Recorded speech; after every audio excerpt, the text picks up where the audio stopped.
Right now at 10, screening firearm purchases, why a local lawmaker wants to create a list for people who don't want a gun. And a Madison homeless encampment is closing. What's next for the residents there on Dairy Drive? Plus, a former Sun Prairie principal is being investigated by the Department of Public Instruction. We're following the latest in the investigation at Sun Prairie West High School. It's all coming up on News 3 Now at 10. Good evening. Thanks for joining us. I'm Eric Franke. Sarah Carlson is off tonight, and we begin with 5 officers shot in Pennsylvania, 3 of them killed. And those officers were following up on an investigation that authorities describe as domestic in nature. That incident remains under investigation at this hour. Police do say the public is not in any danger. Doctors say the injured officers remain in critical but stable condition. New Democrat proposed legislation at the state capitol could allow Wisconsinites to put themselves on a do not sell list, barring themselves from purchasing a firearm, all in the name of suicide prevention. Of course, the proposal would need bipartisan backing. Our Maddie Heimsch explains the bill and examines that support from both sides of the aisle. This is a really modest thing that we can do that could potentially have a big difference. State Senator Kelda Roys is the lead author of a bill that would allow individuals to prohibit themselves from buying a handgun. When you go to a gun shop and say, I want to buy a firearm, they can look and say, you know what, you're on the do not sell list. Let me connect you with some resources to help you. Roys says the bill that would work through a state Department of Justice database is a suicide prevention measure. To make sure that someone who is experiencing depression or a mental health crisis or thoughts of self-harm is given help and resources and not a weapon that will let them end their life. And if passed as written, the legislation would allow a person to put themselves on a 1, 5, or 20-year list. The 1-year list is irreversible, but after a year on the others, the individual could be removed by request, subject to a 48-hour waiting period. Just to make sure that you're not in the midst of a mental health crisis or having thoughts of self-harm when you request that gun. Roy says she can see the bill getting bipartisan support. Thoughts of self-harm don't discriminate based on your politics. While we wouldn't author it, I don't know that we would oppose it either. Wisconsin Firearm Owners President Rob Kovac says he sees that possibility too, but would want some extra assurance. We would want to make sure that it truly is voluntary and that people who want to maintain their ability to own firearms are still protected. According to the Bloomberg School of Public Health, guns are the most lethal suicide method, making up more than half of suicide deaths in 2023, despite only being used in a fraction of total attempts. Still, Kovac says more can be done to tackle suicide prevention without fixating on the guns. But firearms are only a small part of suicide prevention, so the legislature should continue working on ways to better give access for folks to mental health care. Reporting in Madison, I'm Maddie Heimsch, News 3 Now. SSM Health is highlighting the success of its Care for Caregivers program. The initiative connects caregivers with support and resources to help reduce stress, improve their health, and find emotional balance. Recently, SSM Health received a grant from Advancing Healthier Wisconsin aimed at suicide prevention training. It uses the program HeartMath to help spot if someone is struggling with suicidal ideation. Well, now to our forecast. Yet another warm one out there for southern Wisconsin. Any rain, though, in the forecast. Alex with a check of Radar 3000. Yeah, Eric, Radar 3000 has been showing the past couple days that concentration of showers, a couple isolated thunderstorms well west of our area, and that's going to continue through at least tonight. Can't rule out an isolated sprinkle or shower west of Madison over southwest Wisconsin, maybe Camp Douglas. You'd be lucky if that shower gets you to the Dells, but we will have increasing chances for rain as we head into that Friday time frame, going into Saturday, going into Sunday. As when I come back in just a few minutes here, what we're going to do is we're going to track these 2 rounds of rain. 1 round of rain will likely make it into south central Wisconsin as we go into the Friday evening hours, and then we may have 2 more rounds of rain this weekend, Saturday going into Sunday. Will one of those rounds on Saturday impact the Badger game? I'll let you know. All right, Alex, thank you very much. Next tonight on News 3 Now at 10, the Dairy Drive homeless encampment on Madison's Far East Side set to close now in just 9 days. The Common Council's vote on whether or not to extend the contract fell 1 vote short. The site was used to provide those facing homelessness with shelter, as well as mental health and substance abuse services. The site's director says of the 97 people who have received help from Dairy Drive, over 3/4 of them have moved on to more stable housing options. These folks are survivors, they're resilient. Some of the smaller things can really go a long way. People have really grown while they've been at the campground. They've developed a lot of skills. And I think that's why we don't have a high rate of return to homelessness from the people who do get into housing. And of the 29 remaining residents of Dairy Drive, 21 have permanent housing opportunities lined up. The other 8 do not, but Madison Street Medicine will continue to work with them. Well, during the Green Bay Packers win over the Washington Commanders last Thursday, there was a single play by quarterback Jordan Love. Many of you probably remember it. It stood out. A statement, third down run that led to their first touchdown. But tonight, News 3 Now senior Packers writer Jason Wilde tells us why that single play created some mixed feelings in the Green Bay locker room. Remember last Thursday night when Jordan Love took off running against the Washington Commanders? It was 3rd and 9. He was trying to get a first down. No one was open, and he ran up the sideline and ran over not one, but 2 Commanders defenders, lowering his shoulder and crashing into them. If as a Packers fan you saw that and felt some mixed feelings, imagine how head coach Matt LaFleur felt. He loved the fact that his quarterback, who had suffered through leg injuries last season and wasn't nearly as mobile as he had been previously, was able to go out and do that. On the other hand, he didn't love the collision that his quarterback was part of. I mean, sometimes you just got to do what you got to do. Obviously, that was a huge play, getting us down there and leading to a touchdown. So, yeah, ideally, in a perfect world, you give him a better play for the coverage, so he does not have to do that, and you can get somebody open. But I mean, we had nobody open on that, and it was a bad concept for the coverage. So that's one of the things that we've talked about. The thing that I really liked that he did was he was really decisive when he decided to take off and go. There was no hesitation, and I think that's what you got to do is when you recognize that your concept's not going to be great, can you pull the ball down and get what you can? And since he came out healthy, I feel really good about it. So we talked to Jordan Love today about that play, and he was clearly still proud of himself. He got the Angry Run Award from the NFL Network for that play. He felt good about getting the first down and keeping that drive alive. He loved the reaction of the crowd. But when he was asked how his coaches responded, they told him it was a great play and not to do it ever again. We'll have full coverage of that play and everything Packers at channel3000.com for free. And while you're there, don't forget to sign up for our Packers newsletter, which delivers our coverage directly to your inbox every single day. In Green Bay at Lambeau Field, Jason Wilde, channel3000.com.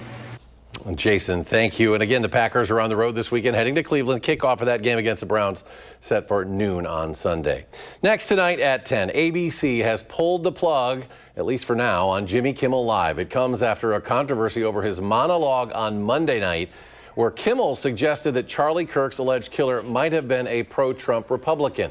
The chairman of the Federal Communications Commission said the agency could take action against Disney and ABC over Jimmy Kimmel's comments. Still to come at 10, Alex will tell us if we'll cool down anytime soon. And a criminal investigation causing shattered trust in the Sun Prairie School District. Parents and students are speaking out as a former dean of students faces criminal charges. That's next.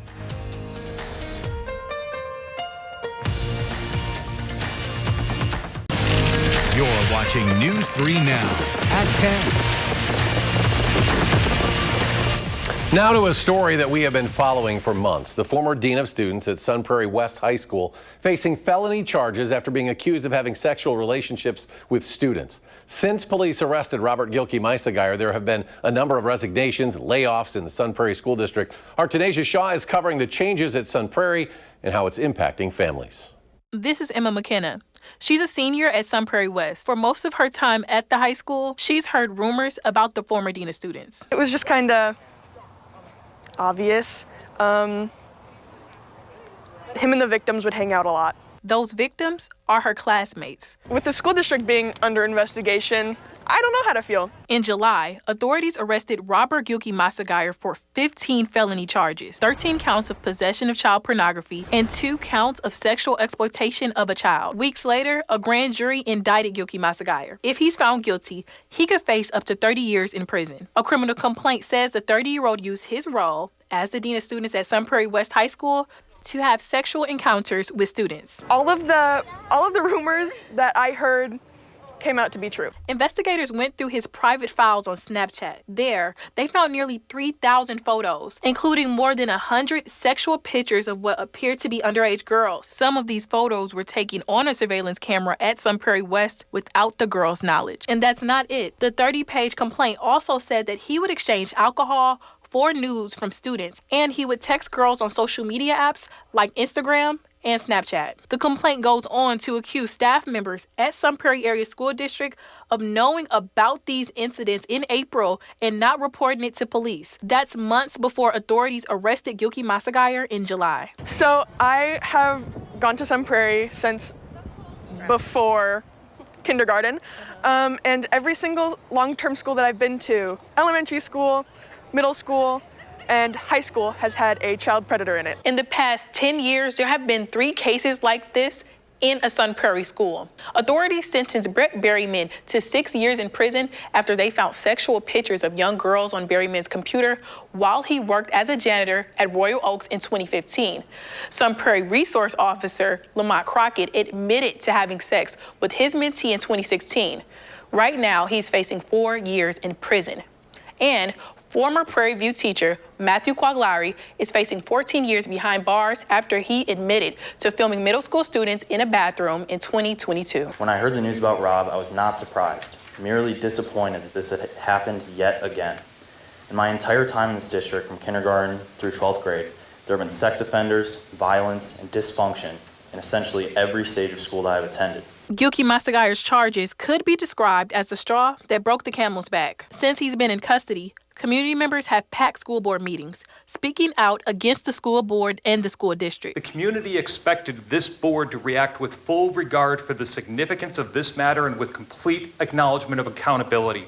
Since June, you haven't. Until equity and safety is given to every child, every day, regardless of race, shades, gender, or social standing, your system will remain broken. Before a school board meeting, I talked to a former Sun Prairie school teacher, Jessica Sliker, who's had enough. She resigned after the 2024-25 school year. After I experienced everything that I went through, and then this all came out, along with various other things that I've heard throughout the years, it was the final straw. I couldn't take it anymore. Sliker isn't the only person that's resigned since Gilkey Massaguire's arrest either. I wanted to retire here, and I felt like I couldn't. There has been drastic school leadership changes at Sun Prairie Area School District from July to September 2025. In July, school board member Steve Urso resigned to take care of his health. Sun Prairie School Board appointed Isaac Sung to replace him in August. All the hurt and the pain and the complex emotions that the public is having, a lot of mistrust with the district and mistrust of the school board itself. Just hours before Sung's appointment, school board president Katie Kamoku stepped down to spend more time with her family. In September, the district announced that Peg Shoemaker is stepping out of retirement to replace Jennifer Pluger as the principal of Sun Prairie West. I asked Sun Prairie School District why they replaced Pluger, and my question has not been answered yet. But the Department of Public Instruction is currently investigating Pluger's educational licenses. Parents are also asking the district for transparency. You caused more concern than you sought to diminish. You caused people to assume the worst about staff members. You hid information, and you created a media frenzy that unfortunately will only get worse. It is now a national media frenzy that exists. As students like McKenna complete their high school careers. I'm nervous. I'm looking out for everybody. If you're wondering what's next, right now the Sun Prairie School District is doing their own internal investigation with an attorney. The district confirmed to me that, quote, certain staff members have been put on leave because of this investigation, and that more staff members could be put on leave in the future, but we do not have an exact number at this time. Reporting in studio, Tanasia Shaw, News 3 Now. Tanasia, thank you. Gilkey Meiseguy are expected back in court in October.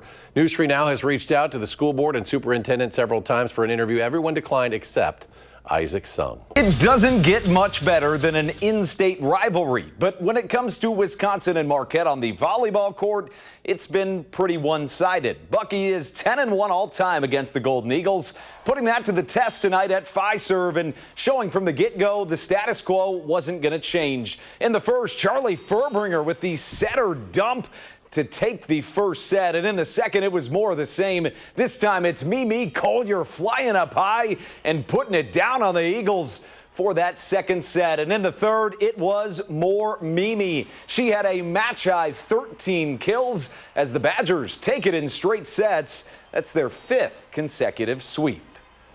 I was driving into work today and I thought about it. It's been at least a week, if not more, since I've reminded you that the Brewers still have the best record in baseball. Back at it tonight against the Angels at AmFam, looking to take that series win against the Halos. Scoreless in the second, and Blake Perkins at the dish doing his job. Drives one through the other side, scoring 2 and putting the Crew ahead. And later they would pull away. The summer of Sal continues. Sal Frelick frolics around the base paths, blasting a 3-run ding-dong, ballooning the Brewers to a big win, their 93rd of the year. That ties last season's win total, 9-2, the final score.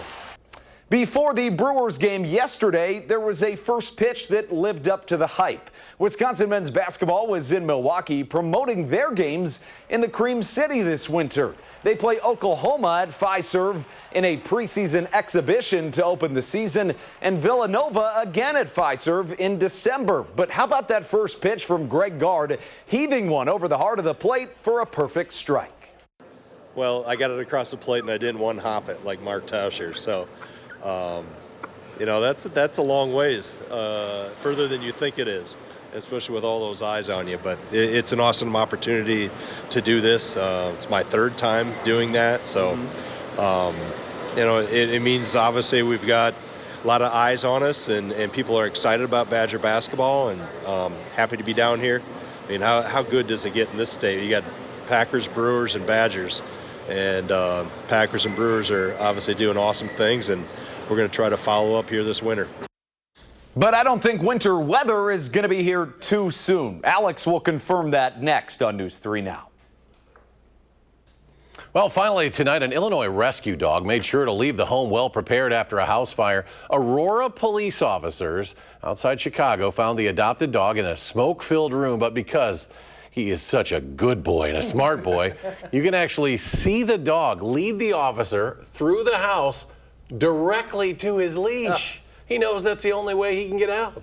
Although the officer used to take the pup to safety. Look at that face. The family later thanked rescuers for saving their beloved pet, who they say enjoys snuggling, sleeping, of course, peanut butter, and snoring loudly. He's a good boy, no doubt about it. Final check of the forecast. Alex is back with that. Yeah, staying warm. Even though fall starts on Monday, there's no hint of fall in this forecast as we look at our temperatures. 84 Thursday, upper 70s through the weekend. Badger game, I think the best chance of storms will be later in the day. So I think at this point, game will be dry. And then again, staying warm all the way through and through. Got to be able to throw the ball. I mean, we don't like too much rain in these games. No.